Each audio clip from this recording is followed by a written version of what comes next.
I mean, it better work because otherwise, what am I meant to do with my life? I don't know. That's all I have. I do that other podcast, The Thirst for Knowledge, with our former guest, Demos. His Mm, wife is a virologist, and we do a drinking podcast called Thirst for Knowledge. And just drink booze, and we talk hello. about the science behind why it's that color or why it's that flavor or that smell. It's kind of interesting.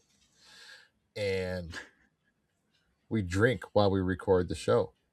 And it's happened Mhm. twice now. We did an entire show drinking and talking as coherently as possible. And then we realized we did not record. And so we had to do it again. And this is like, it's an hour chat. So now I have to do a second hour where we redo the drinks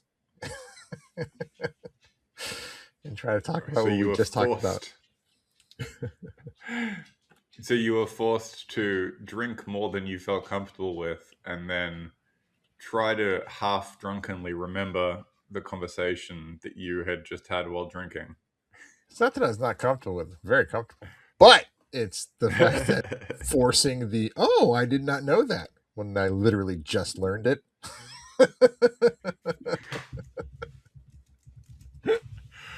Yep, yep. Yeah, It's sometimes it's that. recording button doesn't record the buttons. I mean, this is the thing. I think with a lot of podcasting and a lot of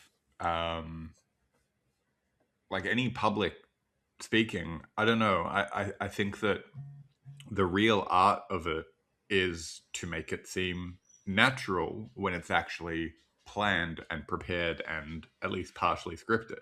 In Right? the case of our show, and I think a lot of podcasts, it isn't particularly scripted. Nope. And I think that makes it easier for it to be witty and quick and fast paced, and you know, you the audience and us the hosts have the same amount of knowledge of where this conversation is going, more or less. I do take a ton of notes before every episode, and I use about a quarter of them.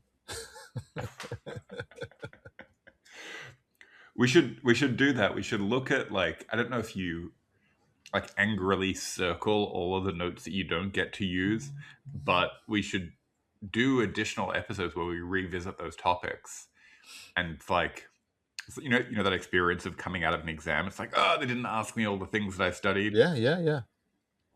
so we can fulfill that. We can scratch that itch Mm. and maybe do some episodes where we revisit certain topics and give you the chance to, you know, show off your nerd creds and all those notes that you My prepared. notes are in spreadsheets, and so don't actually I don't angrily scribble a circle around what questions or notes I've used, but I did try uh, clicking them as we were going through and marking them a different color. But then I Nice. realized a lot of clicks are coming up in the audio, and so I just stopped doing it. It really, yeah. I was thinking about this. I was listening to a recent episode that we did with Zoe Zeracostas. If you haven't heard it, go back and listen to it. I loved it. Um, and one small tiny thing that bothered me about the episode was the fact that every so often I could hear some like clicking or typing. Not blaming you, like this was me as well.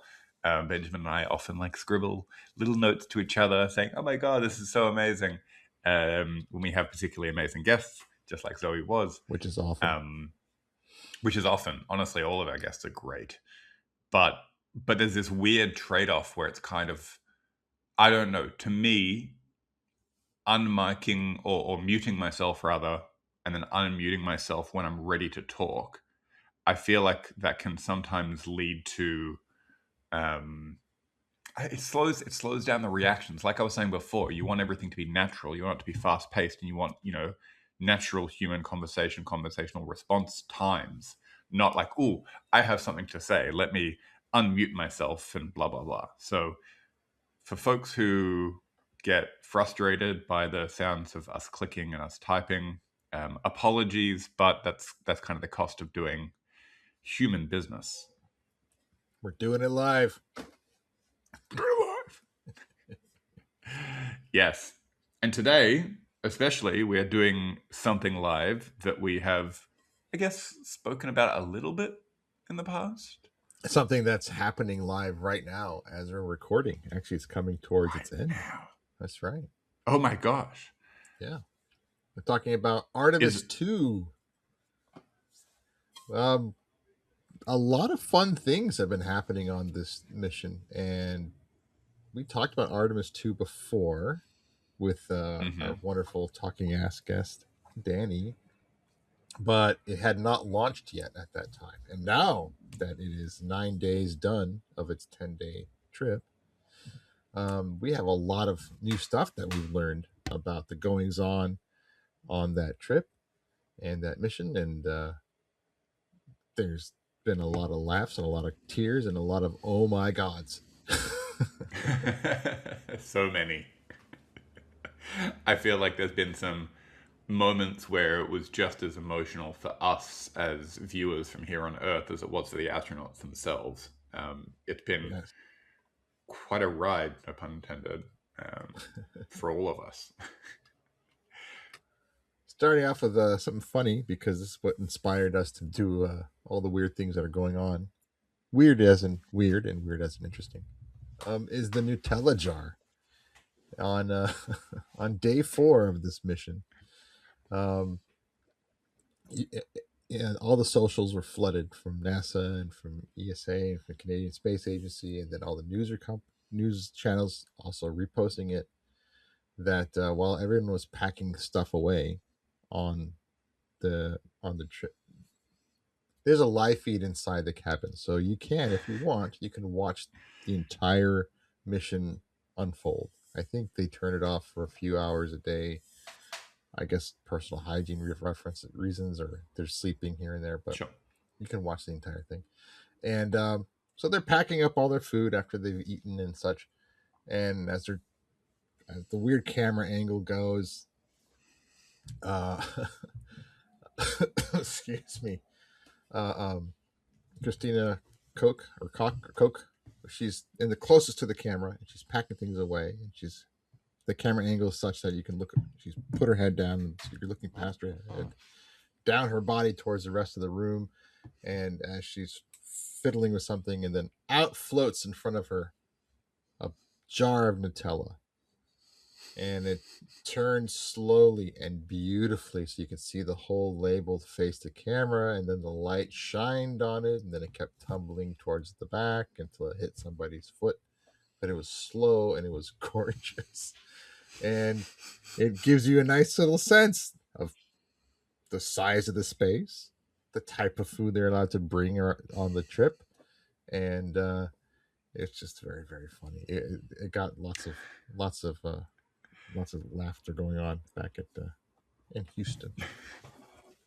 I really, really hope that Nutella appreciates how good um, of a free advertisement they got, because as you said, it's like this perfect, just zero G floating up into frame rotation, so you see the whole jar, and Mm-hmm. then floating out, and it's like they couldn't have planned this. If this was a paid product placement, they could not have planned that Nope. Just and pure executed happenstance it of better. camera angle and a rotation or something. It was great, and it became a running joke for the mission. Anytime anybody lets something float out of control, they're joking with each other. Looks like someone's pulling a Nutella. And that's what they've been saying on the trip. It's really funny. I mean, they had a cute little zero gravity indicator, which often goes up in any launch, even like the Yes, suborbital flights. But maybe this should be a new thing. Like the zero G indicator is product something placement. This would be a wonderful way to get more government funding into space absolute. by subsidizing it with, I don't know, make For it a people jar who of don't peanut know butter, what make a it. zero G indicator is, it's a nice little semi-recent tradition uh, in spaceflight where they take a plush animal, something small, something light, something very soft and cute, so it doesn't damage anything, and they put it somewhere in the cabin, and then when you've reached zero G when all of a sudden Snoopy or some little dinosaur, or in this case, I think it was the planet Earth with a hat, if I I'm think so, right. yeah. Right? It just starts floating into frame, and there he is, this adorable little thing. And next thing you know, everybody wants one, and it's a it's the There's funniest a thing. there's a business opportunity there, There right? is a Everybody business wants one. So opportunity. I'm telling you, you have like some product hidden, not secured but hidden during launch, and then with the moment they hit 0G, everybody watching the stream is dying to find out what's it going to be, what's it going to be, what's it going to be. It's a big moment, and then it's like, bam, a jar of Vegemite, Yeah, or I've had Vegemite. I don't know. It's great. I won't hear anybody who says otherwise. I first heard of Vegemite from Men at Work. Nice. They Was it got here. Colin Hay? Yeah. Fantastic. All right. What else can you tell us? What were your favorite parts about Artemis 2? Ah, my gosh. Some we can get to all the funny things. They did a I lot. mean, yep. They did a lot of all the funny things that happened. They just happened to happen. Some things didn't go wrong on every mission. Nothing usually serious, and but also NASA took the time to make sure that all the they tipped their hat to all the important things they need to tip their hat to. One was a pre-recorded message by Jim Lovell, which was recorded last year before he passed away. He was the commander of Apollo 8, and Apollo 8 was the first Apollo manned mission to the moon. And they did the exact same thing that Artemis 2 is doing right now. Literally go to the moon and go around the back and come to Earth. They didn't even orbit it, they just went around and came back. And it was kind of depicted in their mission patches. It's like a beautiful figure eight around the Earth, around the moon, back. It's very nice. So that's exactly what they did. And because of that, he pre recorded a message, which is super sweet because he passed since the message. But he knew, but when he recorded the message, who the crew was going to be. So he dressed them all personally and said, That's so nice. welcome to my neighborhood. And thanks for continuing the mission. And it was a very nice special thing. Feels like a very like Mr. Rogers thing. It's like, yeah, welcome to my neighborhood. Pull up a chair, Yeah. enjoy the view. Yeah, he put on his sweater and his shoes. Oh, that's nice. I like that. They also brought a flag. Apollo 18 never happened, but it was fully ready to go. Everything from the supplies that they're going to bring to the materials and the rocket and the lander, everything was ready, but they canceled the program, which is sad. And they even had the flag that they were going to plant on the lunar surface ready, but it never flew. So they put the Apollo 18 flag on Artemis 2, and they took it all the way around the moon to bring it there because it finally had a chance to go. And that story for that flag is not yet over. They're going to put it on Artemis 5. Supposedly, Artemis 5 is the one that's going to land. And they're going to bring Apollo 18's flag, which had its chance but never flew, which made it to an orbit or a loop around the moon really quick just now. And they're going to bring it back.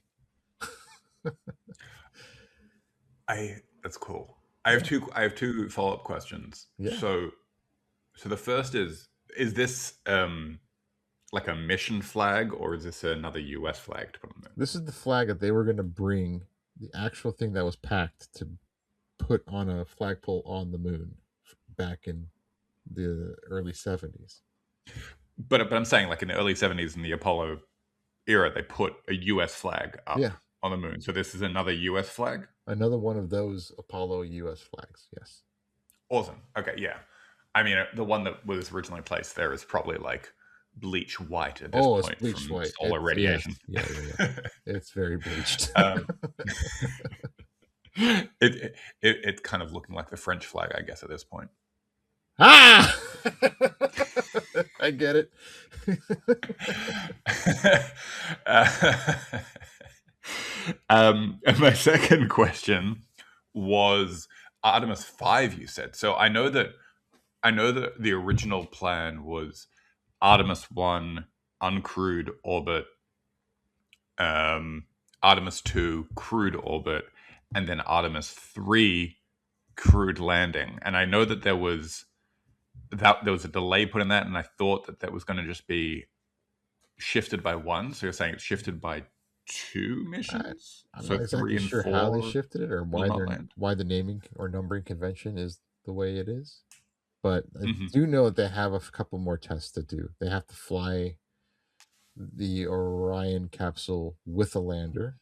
They have to fly the Orion capsule with the lander to the moon, and then they have to fly the Orion capsule with the lander to the moon and land. I don't know if Ah, that's exactly the yeah. process. Maybe they're going to combine a couple of those things. There I was an think. original Mm, Gateway program yeah. and create a space station around the moon, but that got changed just now. What, a couple weeks ago, to become Mm, skip the Gateway moon space station and go for a moon on the ground lunar base, which is cool because they're going to bring a nuclear power plant there and be able to have constant running energy, is the theory or is a plan at the moment. It's very exciting. okay, so yeah, I think when we recorded our episode with Danny, we were still talking about the gateway. Yep. And I think that even at the time when I was reading before that episode, there was some kind of um, confusion or a lack of clarity around this idea of, well, the gateway was going to be this orbiting station that people would Yep. go to and then go from there down, but they want to do something that integrates existing or currently in development SpaceX technology, right? Of the Starship, I believe which is so. much larger, yeah, much larger vessel and has the ability or planned ability to be doing these mid-air or mid-orbit refuels. Yeah, I wouldn't be mid-air doesn't surprised quite. if I wouldn't be surprised if there's a moon space station in the future, but I think building a base on the lunar surface is probably a priority because that's where we believe all the water is, and that's where the regolith is that we could break up and possibly use for other materials, or the water for water and also for fuel and stuff like that. So it makes sense to Yeah. be of a larger presence on the ground, as it were, instead of just in orbiting around. Fair enough. Okay. Interesting. I guess we'll hear more about that and we can discuss that more on the show as more details come out. Cool. Right. But back to Artemis 2. Back to Artemis 2. Um, Something very cool is when the Artemis 2, which by the way, they named every crew names their ship. So they named theirs Integrity. And we can Mm. get to the nicknames they gave their ship because they called it Integrity.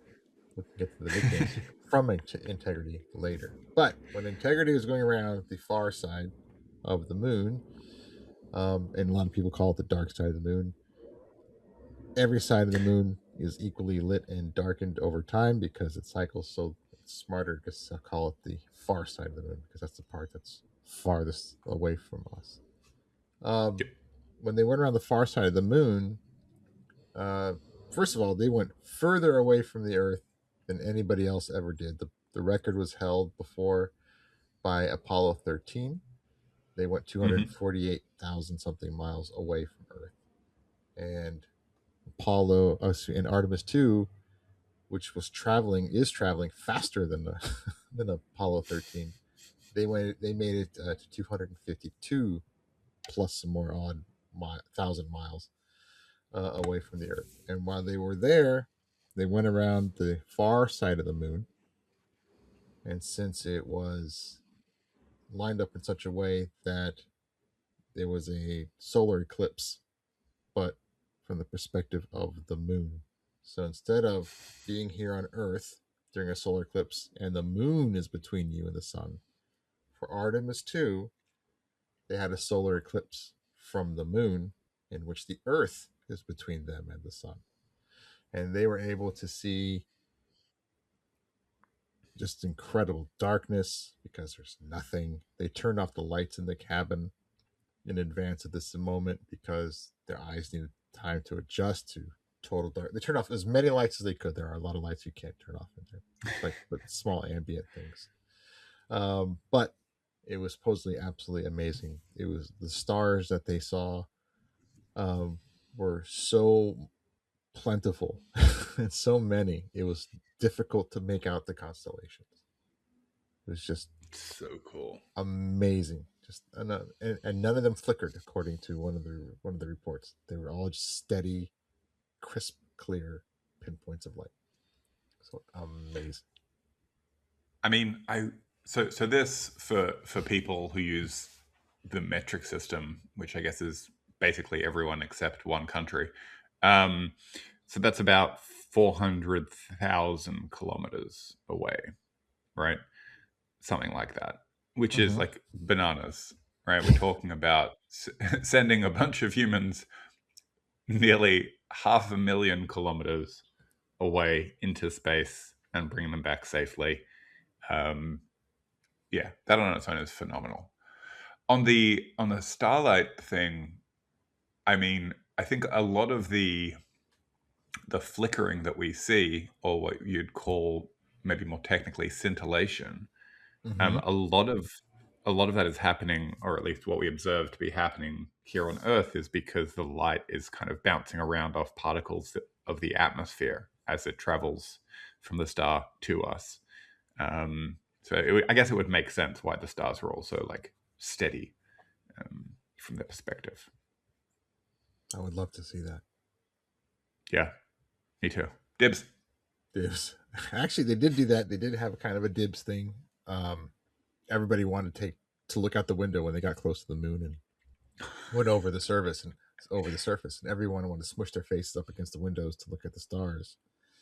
But they had to do it in shifts, two at a time.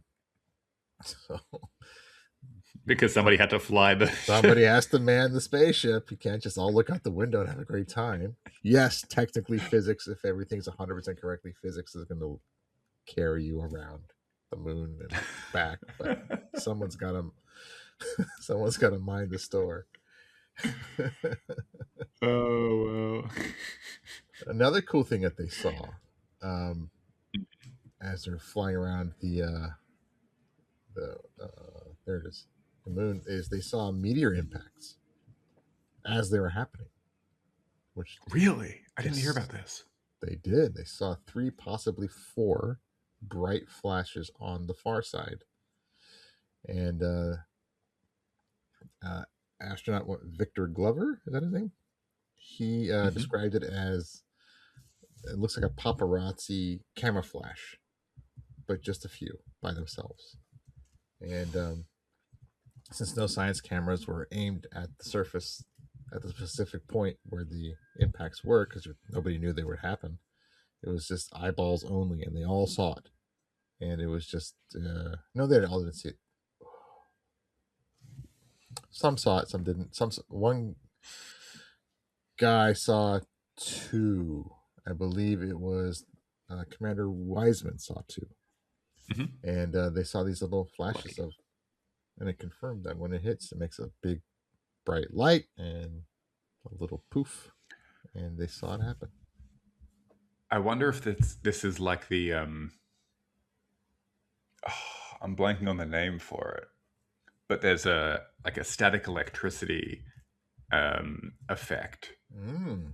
that, like, if you take a lifesaver, right, and you Yeah. break the lifesaver, I think it's called tri triboluminescence.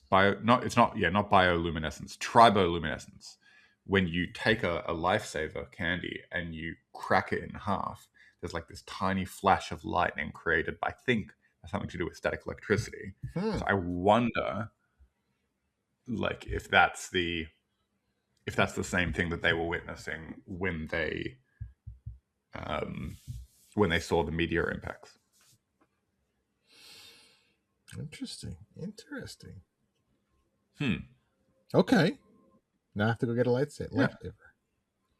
And we'll see lightsaber. Tisk, tisk, tisk. But that's cool. I mean, like the standard explanation for why the moon looks the way it is that it's been just hit with, millions and millions of years of meteor impacts of different size and shape meteors that create these the cratered face of the moon. So I guess being able to see in real time, in real life, from that close, a meteor hitting the moon and creating a crater. That's very cool. Yeah. Speaking of craters on the moon, the crew named 2 new craters on the far side of the Hmm.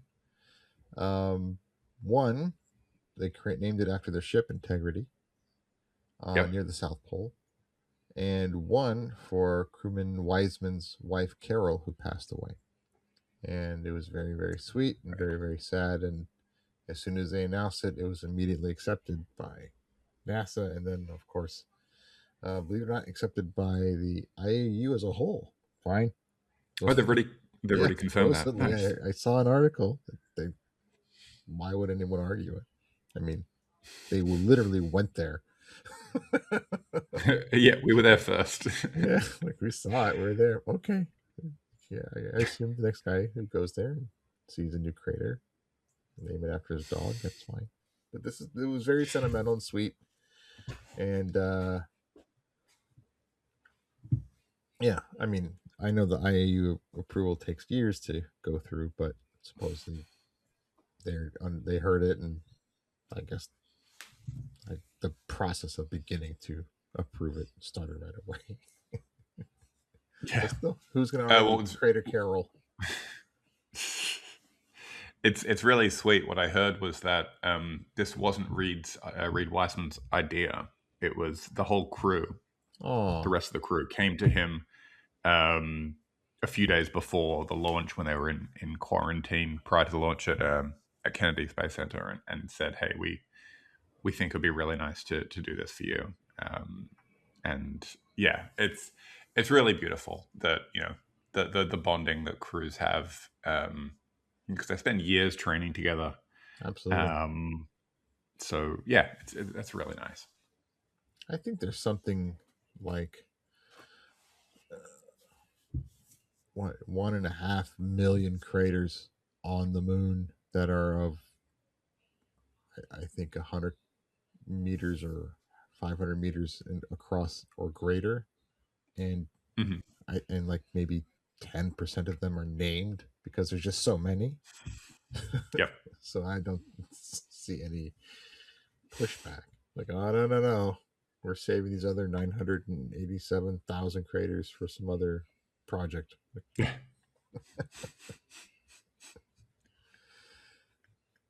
There's been some funny things going on that are happening on the Artemis II. Um, our astronaut, Mr. Glover, is quite the prankster, and he brought along googly eyes, and he's been putting them on random things in the cabin, particularly the CO2 scrubber. And you can see it in many passing camera shots where they're all seriously moving about doing their business and doing their science, of which they're doing quite a bit of science, of course. And there's just these googly Of course. eyes in the background.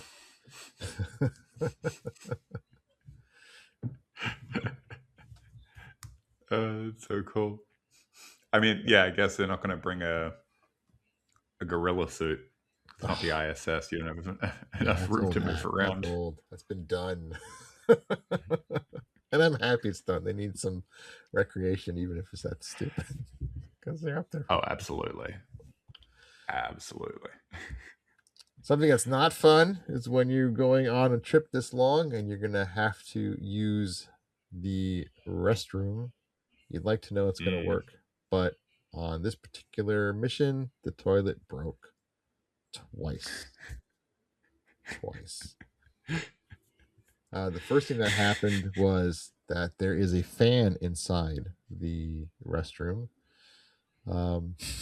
If you can imagine the capsule as you've probably seen it in the news, the tip of it is the part that's up, and the flat bit on the inside, that's, I guess you consider that the floor, if we're trying to give a visual of it.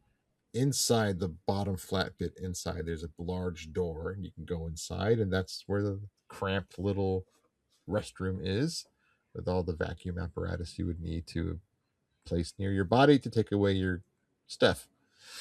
Uh, and there's a fan that has twofold job. It pulls away your poo poo, but it also sucks in the scent of the poo poo.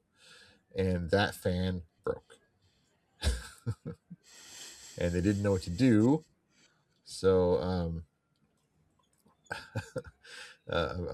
mission specialist Christina Koch, she decided she's going to be the one to fix it. So she rolled up her sleeves, as it were, and got in there and she fixed it. But then it broke again. And so, as we speak, as far as I understand, they're resorting to the old school way of bagging it. Yep. It happens. Space isn't easy, and apparently it's not clean, and you just got to deal with it.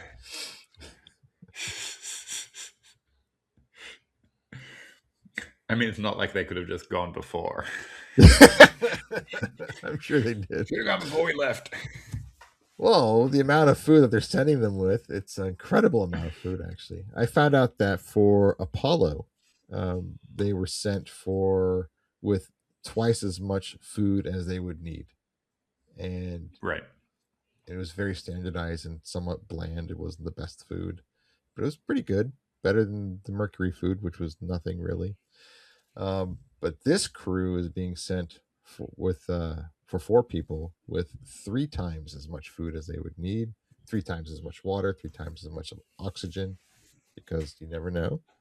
And Yep. they are being sent, as we already know, with Nutella, but they're also going up with all sorts of spicy chips and crackers, and the drinks that they have is just a variety from water and coffee, obviously, to mango smoothies and various tea. Oh, wow. And they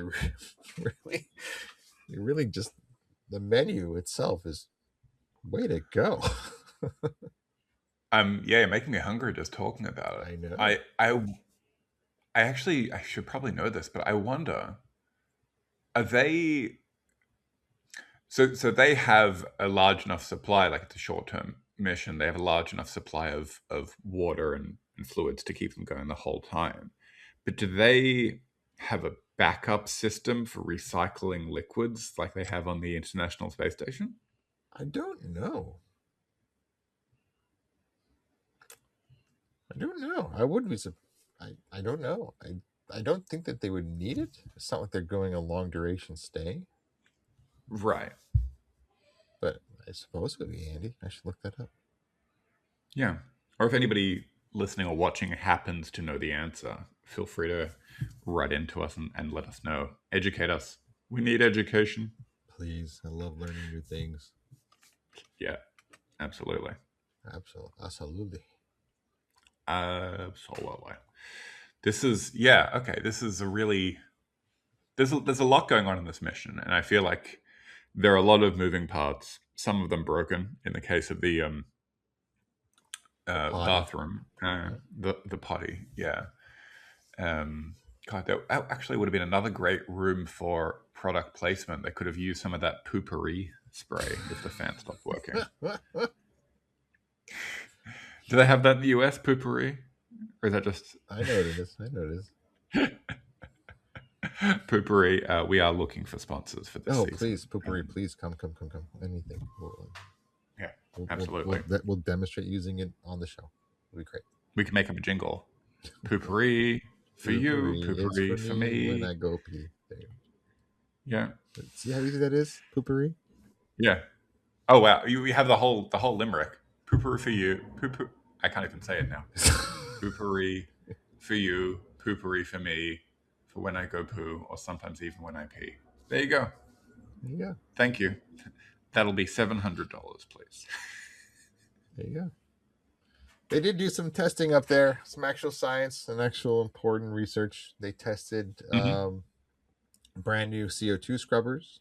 They spent an entire day in their new spacesuits so they can show that they can work in deep space, and did a lot of rapid dressing and undressing and pressurizing to make sure that the suits were worked.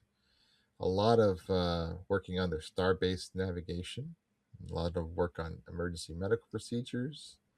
They even practiced CPR in zero gravity in space. Um, they built a radiation shelter just in case of possible future storm preparations. They tried Hmm. flying the Orion manually, and took a lot of really, really, really good, amazing photos, which are going to come to us soon. A lot of them through National Geographic first. Somehow they got They got a involved, scoop. and so there are a lot of photos being taken by for National Geographic, and they're going to get them, some of them first, which is kind of lame. But look at it; Still can't wait to see those photos. They're going to be very, very cool. they are amazing. There's one photo that came out that I absolutely loved. It was during their going around the far side during the solar eclipse that they kind of just positioned themselves in position for. And it's of the moon and the surrounding Hmm. stars around it, and a little bit of a shine off of one side of it, and it's just dark. It's a gorgeous, beautiful, dark, you kind of see it moon. It's really nice. So, so cool. So, so cool. Mm-hmm. Oh, man. I want to go to space. Me too. It'd be fun. What would you give your nickname? What would you nickname your spacecraft if your spacecraft was called Integrity? What kind of a nickname would you Ooh. give it? I would, I'd call it Tegrity. Integrity. That works. Tegrity. What By about you? day 3, the call outs for for the I'm losing my shit. Okay, for integrity. Okay. By day 3, they stop calling it integrity, and the crew start calling it Iggy or the Igloo. And they haven't really officially called it integrity for a while on the formal checklist. And every time they do a maneuver or something, you can hear them in the background saying things like, come on, Iggy, don't fail me." When the mic is, they have a hot mic going. They just having a really good time. The entire ship. Nah, I'd go with Tegrity or maybe Gritty. Yeah, Good old Gritty. good old Gritty. There you go. I guess what I was going to ask you actually Mm. would be what would you call your space module if you were on a mission or if you were just working at NASA and you had the opportunity to suggest the name. It would all depend for me if I'm going someplace that 37 other people have gone before me for the same routine type of, I don't want to call it routine. You don't want to call it routine, but let's just keep it simple. I Sure. was just doing the 37th out of 80 some odd routine missions. I feel very comfortable naming it something quite silly. But if I'm going to be the first person, or my craft is going to be the first to go to Phobos, say, why not? I'm going to name it something a little more serious, or a little more integrity sounds good. So something more like, I don't know. That's a tough one to think through. Something with more gravitas. Something with more Like you wouldn't gravitas. Thank you. if you were if you're on the first crewed mission to Mars, you wouldn't name the module Marvin. Marzen. Marvin, like Marvin the Marvin. Martian. Oh my god, it would. You know what? That would be my zero G indicator, though. A nice plush Mars the Martian for my first trip to Mars. That sounds fair. That sounds fair. So I would name it Marvin. No. Maybe I'd name a feature when I got there, Marvin, after the Martian. But the first person to go to Mars and the first vehicle. Oh my God, there's so many things to think about. Mm. I can't answer that question. I need time to think that Okay. through. That's a Yeah, good you, one. you can come back to me with that. I mean, you had said to prepare some questions for this episode. That was something I had in the back of my mind as like a Well, what would I name related, my ship? but yeah, it's a good name for a ship. I Well, mean, there's no wrong answers. I don't know. That's a very good question. It's a hard question. That's a good one for our future questions and quibbles with future guests. If you were going on a, if you were the first person to go on some special mission, what would you name your craft? That is a very good. You know what? I don't care. I don't care. I'm gonna name it Kal El. I'm gonna name it Kal El after Superman's real name, and he traveled a great distance, and he performed many magical feats in the name of peace and justice, and yeah. So no, yeah, I'm Hope. naming it, and hope. I'm naming it Kal El. There. Kal-El. That's a good answer. It's nice as well that you would leave room for future Mars missions to, go with Jor-El or Martha. Martha. It's gonna be like the 10th or 11th one down the pole, one down the line, like yeah, Jimmy Olsen, the photographer guy from the paper. I'll name it. Nah.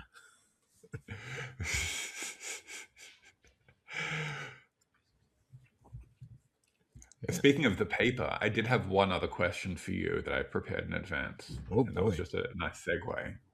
Less related to these topics, but as we kind of wind down the episode, maybe we can segue to these. But I was thinking if there was a headline, like a press headline about you, what would be your ideal press headline? Press headline about me. What would be the ideal press headline about me? Yeah. Hmm.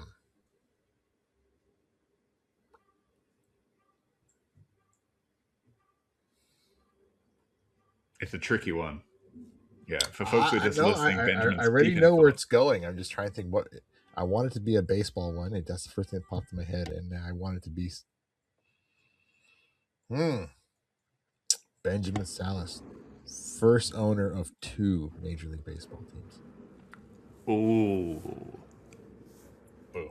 First owner of 2 Major League Baseball teams. That would be funny. Nothing to do with science, but for some reason, the first thing that popped in my head was baseball. I love baseball, by the way, especially the statistics. Don't get me started. And something about owning a team was the immediate second thought. Benjamin Salas becomes first man to own 2 baseball teams. According Wow. to many, many laws that are in the current Major League Baseball system, you can't do that. So the fact that I would be the first to do that, that means I changed a lot of stuff. And also it would also imply stinking rich or baseball lost all value. So It's like a global financial depression and like Benjamin the Salas whole had idea of $5, professional bought the sports. Mets and the A's. Yeah.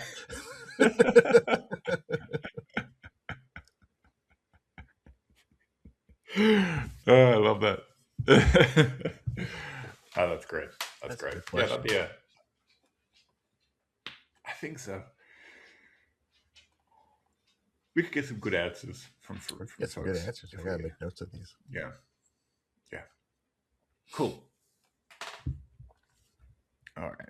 All right. In the remaining few minutes, what you got? What you got? I asked Kavi in advance to prepare a few potential future question quibbles questions to ask me, Mhm. and I said I would prepare a few as well. So Benjamin, being Benjamin, I prepared 30. Here we go. I have no doubt that that is the actual number that you're looking at on your screen right now.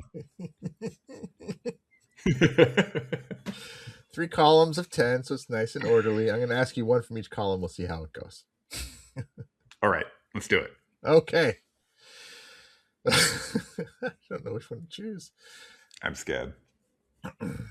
Milk first, then cereal, or cereal first, then milk? It's not even a question. It's cereal first. There is a follow-up. Is Ooh, cereal technically a soup? Well, if you do it the wrong way, it is a soup, and then the cereal becomes soup nuts. That's fine. I'll tell you something crazy that I do. Just Sure. like outing myself against all Australians and Brits and New Zealanders listening. So we have a not quite a cereal, but a breakfast food called Wheat Bix or Weetabix or Vitabix or whatever, depending on which particular brand Mm-hmm. you're familiar with. And it's like a dense bar of crushed wheat that normally people will use it like cereal. So they'll either crush it up or they'll just put it in a bowl and add milk to it, maybe some fruit. My crazy approach to Weet-Bix is I add boiling water to it to start softening it up and then add milk. In some cases, I'll add rice bubbles or other cereal on top and then add milk. So I'm basically having a hot and cold cereal. Okay. We've just lost our entire Australian No. listening base. I think you've lost half of our Australian audience, and you have set the other half just cheering. Yes, I too I hope so. do this monstrosity of a breakfast, and I love it. Please, if there's someone listening who does this as well, let me know so that I feel less alone about my strange breakfast habits. All right. Okay. What are the other two? Next one. If you fell into a black hole, would you rather get spaghettified feet first or head first? I'm very strangely conflicted because I feel like the kind of altruistic answer is you want to go head first, so you just kind of like get decapitated, and you don't have to like feel the pain of slowly watching the rest of your body and feeling the rest of your body being spaghettified. But the scientist in me, maybe this is arrogant to think, but I would want it to last longer so that I can observe the spectacle and the science of being spaghettified, even if it's more pain, and maybe I wouldn't actually be able to withstand it and I would just pass out either way. But yeah, conflicted between those two. I actually wrote it. Would you want to go head first or feet first so you can enjoy the view? And I just There you made go. it shorter, and now I know exactly why. I got the right question. That's a keeper. Oh yeah, oh, that's a keeper. Nice. Yeah. Okay, I'm gonna do one more question and quibble. Yep. It's not as goofy funny, but still kind of good, I think. What is one thing about science or how science works that you wish public schools taught better?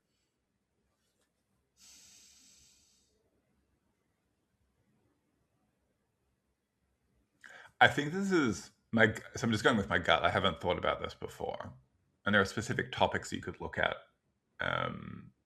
and you could also think maybe a little bit about particular skills rather than topics like critical thinking, given the change in the way that like knowledge is so readily available these days. So the old models of education don't really work. But my gut really went to the idea of persistent science rather than this false notion that like you have to be a genius. We spoke about this in our previous episode with Zoe, right? This idea that neither her nor I view ourselves as, you know, geniuses or particularly outstanding at the particular science we do.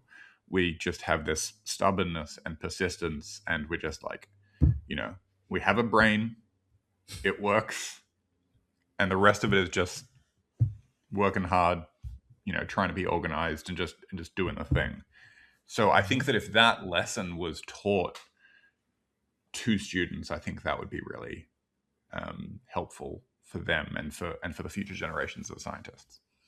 Oh, that's wonderful. Just stick to itiveness. I approve of your answer. Okay. Cool. Okay, so I don't have to come up with a new answer. That's good. All right. All right. So this has been fun. I feel like we'll have more Artemis-y stuff, more Moony stuff in the future. And we still have 27 more of my potential question quibbles to burn through, so we have some things to do. Absolutely. We have plenty to do. But until next time, Benjamin, where can folks find you on the interwebs? Everybody, please, if you want, please do go look for Science Actually on Facebook, on Instagram, on the YouTubes, and on the TikToks. And you will find your daily science facts with me and daily collective nouns, murder of crows, a congregation of owls. Ooh, on that note, as we're speaking right now, tomorrow I'm releasing my 1000th daily collective noun. So wow, 1,000! I'm actually very excited. That's kind of crazy. My little silly project. How many people have done? How many of you have done something 1,000 times? Not a lot. I have. How about you, Kovi? Where can we find you?